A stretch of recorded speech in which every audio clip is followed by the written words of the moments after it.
Good morning. Got some new music there on StreamYard. I don't know. Went to Vegas, came back, and I don't know. They changed their little countdown music there. Welcome in. Hopefully you guys are doing well. It's been like a week, I guess. Yeah, because we would have streamed last week, and then I left on Sunday, so we haven't had a stream since then. Hopefully you guys are doing good. We got a lot to talk about. We've got a little bit of college basketball tonight. We've been doing great in the college basketball betting streets. If you guys have been following along, we've been doing pretty good overall, and we hit a pretty big play the other night with North Texas. That was good. We hit some other, we've hit some other plays over the last week as well.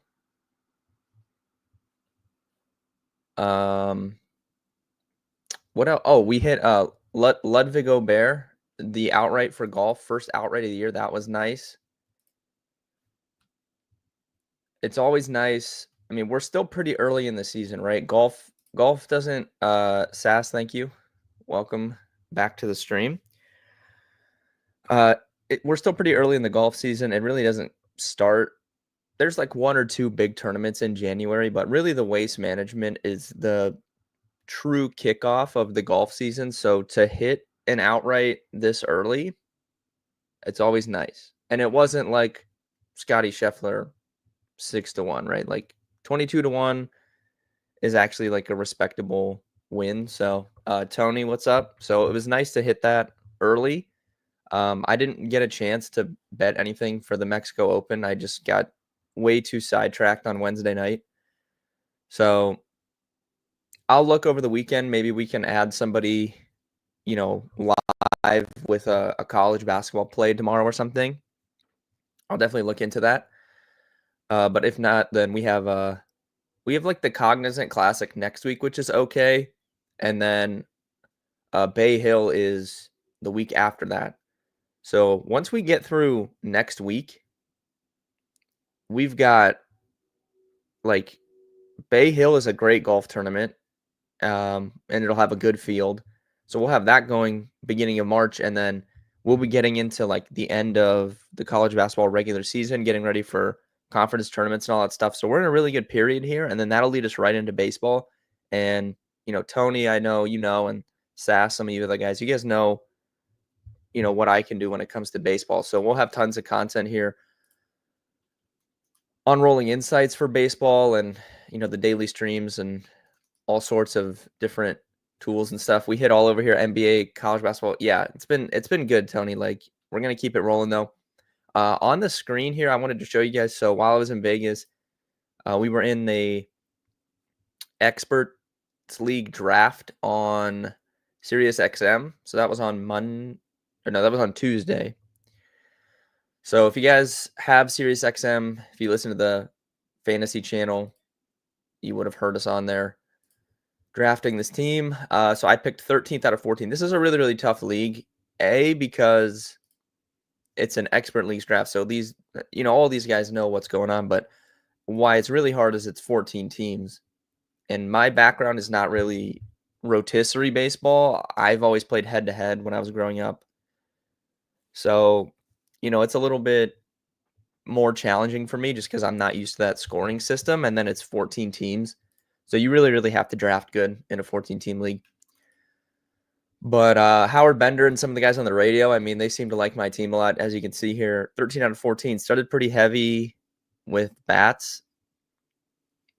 I'm going to have some fantasy baseball season-long articles that I'm finishing up. Did not get a chance to finish them in Vegas, so those will be out soon if you guys play season-long. But I don't really like pitching this year. I'm pretty comfortable waiting on pitching.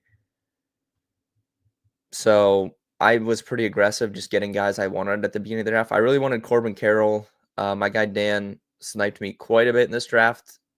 If you guys don't know Dan Schneier, go follow him on Twitter. He's a pretty good follow. I was talking to him a lot at the conference. Probably going to have him on the streams sometimes for football this upcoming season because that's mainly what he does. So that should be good. But I wanted Corbin Carroll, didn't get him. But overall, pretty happy with how I started out here and pretty happy with my team in general. So we'll follow this along for the season, give some updates, and see how we do. It would be really cool to win a league like this. Arnold Palmer Invitational, yeah. So that's at Bay Hill, March 6th. Yeah, and then the players, college conference tournaments for college basketball, baseball will be starting, March Madness tournaments. Like even though football's over and we're sad about that, we're in a really, really good kind of next period for the next month. So lots to talk about there. As for tonight, I did not look at any NBA yet. I'm still on Vegas time. So I'm trying to adjust back to that.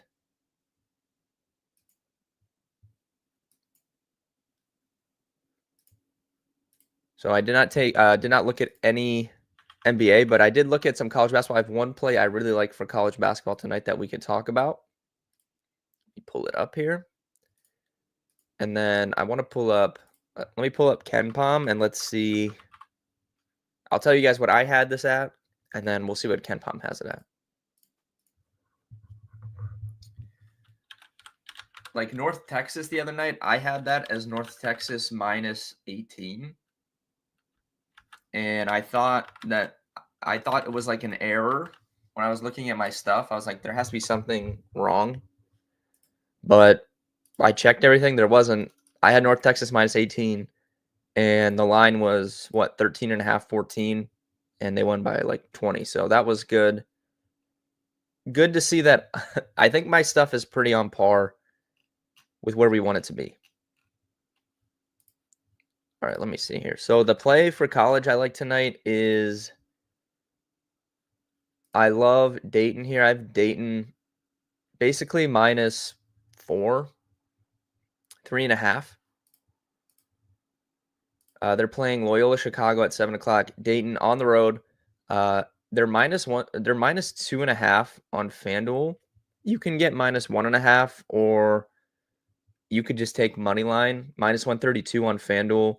There's a -125 out there on like ESPN Bet, and I think Bally's also has -125. So if you have one of those books where you can get the -125, I would take that. If not, find a 1.5, because pretty much everywhere has 1.5 except for FanDuel, which is 2.5. But I really like Dayton here over Loyola Chicago.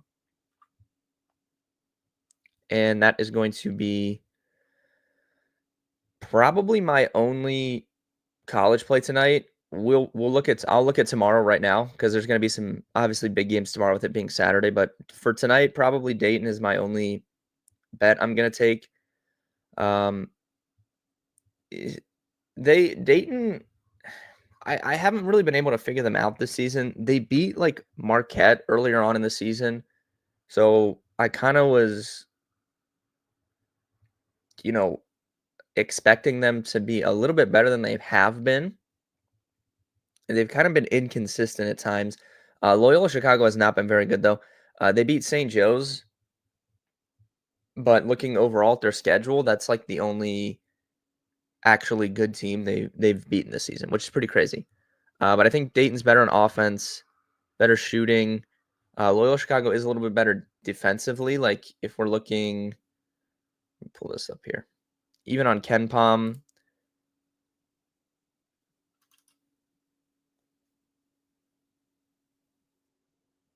Loyola Chicago is like around a little past 100 in defense. Dayton's more towards 160, 170 range.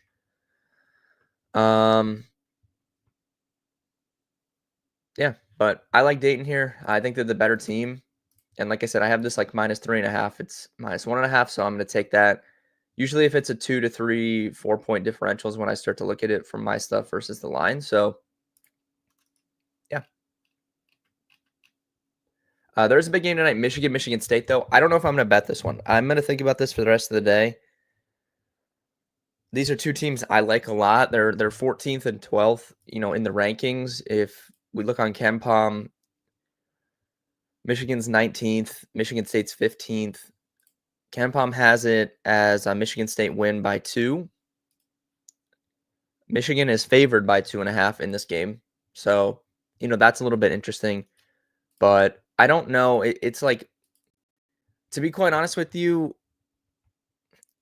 I was really high on Michigan State again, like a month ago. I feel like this happens every year. They've kind of fixed their rotation a little bit, but there's still times where they play just random rotations that I don't understand. But it's also Tom Izzo. Like, you can't really quantify that. At the end of the day, these teams outperform any expectations you have for them just because they have Tom Izzo, and it's that time of year. We saw what they did. They just beat Purdue the other night, right? Most people, I think, assumed Purdue was going to win that one. I'm sure Ken Pom had that as a Purdue win. I don't think I looked at it, but yeah, I mean, it's that time of the year where Tom Izzo does this stuff, and so it's really hard to quantify that. So I think normally I'd probably be on Michigan here, especially like in years past, but I'll probably stay away. I just once we hit late February, not really looking to bet against Tom Izzo in a close game like this. But let me pull up tomorrow. Let's look at tomorrow's games. There's got to be some big ones. Let's take a look here.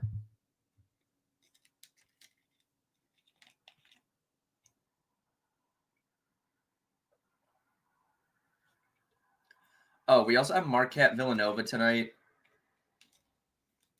I kind of like Marquette, but not enough to play it. If I was going to take a second bet tonight, it would probably be Marquette.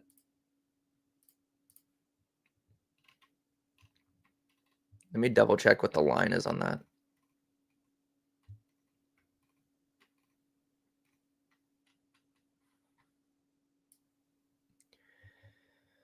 Marquette minus 1.5. I may add that. We'll see. I got to think about it. I think Marquette is much better than Villanova. Marquette is kind of in the mold of Alabama. Remember, like a few weeks ago, I was saying Alabama's been pretty unlucky with how they've shot the ball as a whole. I thought that would improve, and it did for a little bit. I mean, they just got smoked by Missouri the other night.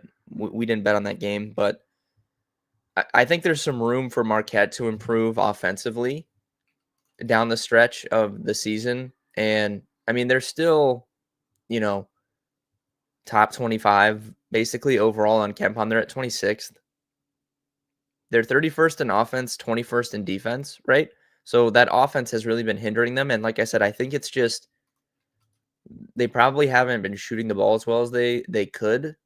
So there's some room for some improvement there. KenPom has it Marquette by 2. I do like Marquette, and I may play that. We'll see. I don't know. Could be a night we're just taking taking 2 road teams in close games, but that might be what we do tonight. For tomorrow, here we go. Tennessee, Texas A&M at noon. KenPom has that Tennessee by 1. I can't stand Tennessee. You guys know this. And I like Texas A&M. You guys remember I was high on them last season in the tournament. They did make they won a couple games. I thought they could make a run. I didn't think they could win the title, but I thought they could make a run to like the Final Four. They did win a couple games last year. I like Wade Taylor, and I like Texas A&M's coaching staff. And they're a very similar team this year. They can't really score. Oh man, yeah, I hate Tennessee, so you won't find me betting on Tennessee for the remainder of the season. Kentucky, Alabama, very good game. Should be high scoring. KenPom has it Alabama 94-89. That one's in Alabama in Tuscaloosa at 6 p.m. Missouri, Arkansas. Missouri coming off that big win over Alabama. Arkansas kind of, been up and down, I would say, in Cal's first season there. Clemson, SMU is a pretty good game. Oh, we have St. Mary's Gonzaga tomorrow at 8 o'clock. That's a big game. Gonzaga actually, they kind of need some wins. I don't know if it's a lock. I mean, they'd probably get in, but they're kind of like on the fence, I think, even if they don't win their conference tournament. So that's actually a really, really big game. And St. Mary's beat them a couple weeks ago. When was that game? That was February 1st. St. Mary's beat them by 4. So that's a great game. I'm excited for that. Okay. Mississippi State, Oklahoma. Oh, Illinois, Duke. Why is there just like a random in MSG? There must be like I haven't kept up with this, so I don't know. There must be like a challenge thing going on. Is there another like I don't know. Why is Illinois Duke in MSG tomorrow? That's random to me. Somebody in the chat knows I haven't followed like that stuff, so but that's a good game. Ken Palm has it. Duke 82-73. BYU Arizona, very good game there. Iowa State Houston, amazing game. Oh man, Iowa State at Houston. Wonder what the line is going to be for that one. Definitely might be interested in Houston. Houston minus 7.5.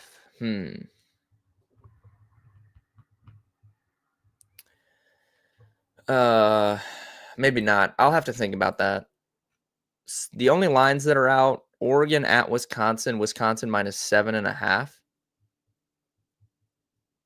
I think I might like Wisconsin again. We hit them the other night.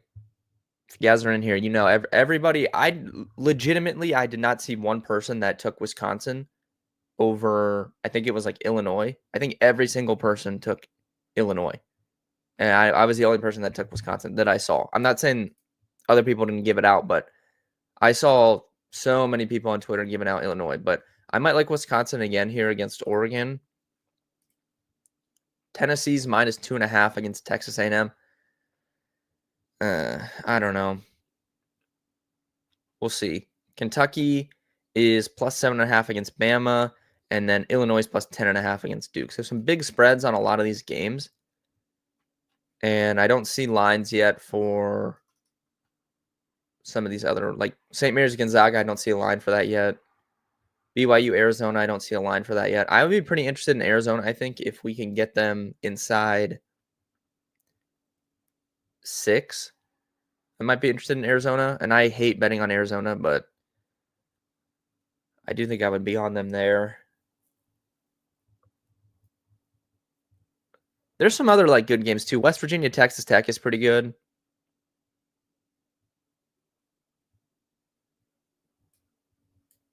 Baylor, Colorado, Texas, South Carolina. So yeah.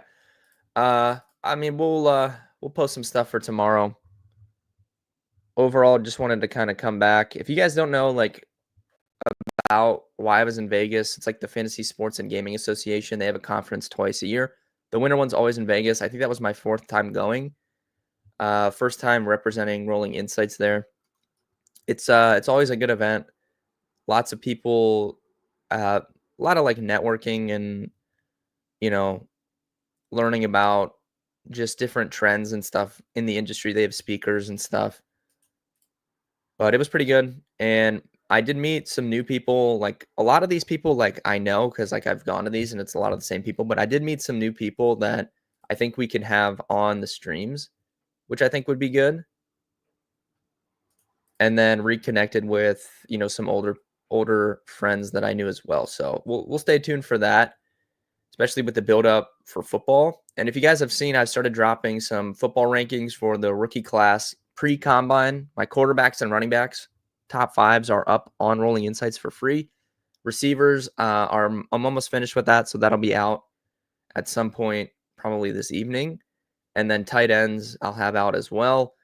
The combine's coming up, so we'll wait till after that. We'll see who works out, who doesn't. I'll probably do an update after the combine and the pro days, and then probably have like a final run right before the draft when I start doing mock drafts and stuff too. But you guys can go read those for free, and we'll have some more, like I said, season-long baseball content and stuff coming out as well.